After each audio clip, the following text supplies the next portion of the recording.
The Japanese attack on Pearl Harbor on December 7, 1941, was one of the most significant events of World War II and prompted the U.S. to enter the war. Millions of people visit Pearl Harbor every year to honor those who died during the infamous attack. Let's take a look at the area's layout and get an overview of the key sites to help you plan your own visit. Pearl Harbor has three main areas that you can visit. The Visitor Center provides you with a comprehensive introduction to the events surrounding the attack. The USS Bowfin and Pacific Fleet Submarine Museum are next to the Visitor Center. The USS Arizona Memorial is located above the sunken ship and requires a short ferry ride to reach. And the third main area is Ford Island, which is where the Battleship Missouri and the Pacific Aviation Museum are located. The Visitor Center is typically your first stop at Pearl Harbor. Here you can tour two principal exhibit galleries, named The Road to War and Attack. You can also take some time to walk the well-maintained center grounds and see the outdoor exhibits.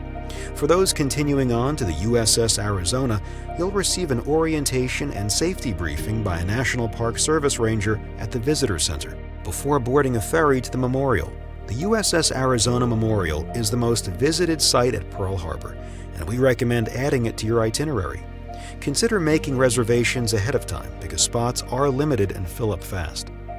Tickets to see the USS Arizona Memorial at your own pace can be booked online at recreation.gov. To avoid the hassle of fighting for online tickets and long waits, you can book a guided tour at pearlharbor.org that includes transportation and a ticket to the memorial. For self-paced tours, we recommend arriving an hour before your scheduled ticket entrance time to find parking, explore the visitor center, and get to the ferry departure location. The memorial is built on top of the sunken USS Arizona, which was hit and sank soon after the attack began. Most of the crew, 1,177 in total, died on the ship. The memorial commemorates those who died on the USS Arizona, those who perished in the Pearl Harbor attack, and the personnel lost in the Pacific Theater during the war. Plan on allowing 45 minutes for the USS Arizona, which includes your safety orientation, the boat rides, and time to walk through the memorial. After returning to the Visitor Center on the ferry, you can easily access the USS Bowfin and Pacific Fleet Submarine Museum. The museum showcases more than 4,000 submarine-related relics and artifacts. The exhibits offer a wealth of information about life of the submarines and also detail the vessel's complicated engineering. The USS Bowfin is one of the museum's key exhibits where you can see inside a real World War II-era submarine. Plan for 30 minutes to 2 hours to explore the museum and submarine, which are located near the bridge to Ford Island.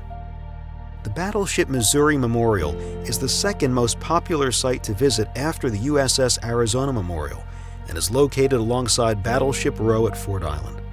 Nicknamed Mighty Mo, the USS Missouri is considered the most famous battleship ever built, with 8 battle stars earned during her service in World War II and 5 during the Korean War.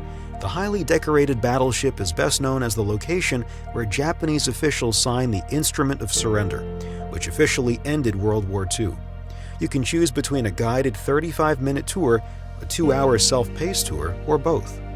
Food options are located near the battleship. For those wishing to learn about the role aircraft played in the war, visit the Pearl Harbor Aviation Museum. Tour what used to be hangars 37 and 79 and be transported back through the history of aviation in the Pacific.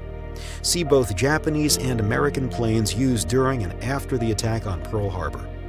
There are also exhibits on the Korean War and modern planes and helicopters used by the U.S. military. Take time to climb the historic Ford Island Control Tower and get a bird's-eye view of the harbor. You could easily spend an hour or two exploring the hangars. The self-guided audio tour is recommended to add more depth to your experience. Refreshments are available in the Hangar Cafe. The Pearl Harbor Visitor Center is approximately 30 minutes from Waikiki and Honolulu. General parking is located at the center. You can either drive yourself or book a guided tour with transportation at pearlharbor.org. Note that guides are not allowed at any Pearl Harbor sites, but will accompany you on your tour transportation. Also, it's important to note that Ford Island is home to an active military base. You can only visit the island by using the free National Park Service shuttles, or you can enter on your own if you have official military base access. And for those who booked a guided tour with transportation, your tour guide will take you onto Ford Island, allowing you to avoid long waits for the shuttle. The Pearl Harbor Memorial and historic sites provide great insight into a pivotal moment of American history and are a must-see for visitors to the island. Visit pearlharbor.org today and book a tour for the memorial and historic sites.